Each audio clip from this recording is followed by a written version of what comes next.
سلام بچه ها، من عرفان دیویستی هم خیلی خوش اومدید به چنل خودتون.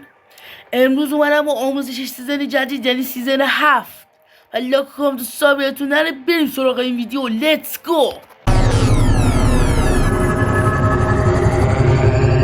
خب بچه ها، بریم اول سراغ گان لجند جدید که RUS گان لجند جدیدشه. گان لجند خوشگل و گادی هم هست.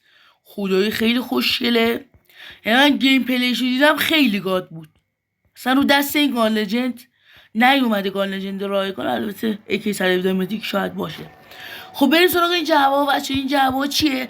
این جواب شما 100 تا جعبه وا کنید، این کل جواب براتون باز میشه. متوجه شد چی میگم؟ شما 100 تا جعبه وا کنید، این جواب براتون باز میشه. حالا جواب کلی جعبه عالی هست و بسیاری کار درستی کرد اکتیویژن که این جواب رو آورد. خب بریم سراغ اطلاعات بعدی و اومدن ایونت جدید و اینا. همونطور که مشاهده کنید ایونت جدید اومده و شما میاد اینجا در این بخش این جایزه ها رو میگیرید. اینا رو باید بازی کنید بگیرید و در آخر بیاید اینجا شامل یه اسکین میشه. البته زیاد اسکین قشنگی هم ولی سلیقه‌ایه، من که خودم زیاد دوست ندارم و اینا. و اینجا میتونید دریافت. خب حالا بریم سراغ اطلاعات بعدی.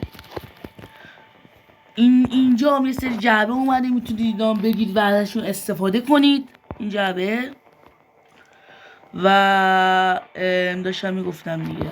و یه اتفاق خیلی خفن افتاده تو بتل رویال. شما بمیرید دوباره زنده میشید و دوباره و یه دوئل میزنید با یکی و دوباره برمیگردید تو بازی. حالا بتل رویال بازی کنید متوجه میشید چی میگم. خیلی گاده این حرکت اکتیویژن، ولی دیگه اکتیویژن این حرکت گاد کم نکرده، مثل همین RUS.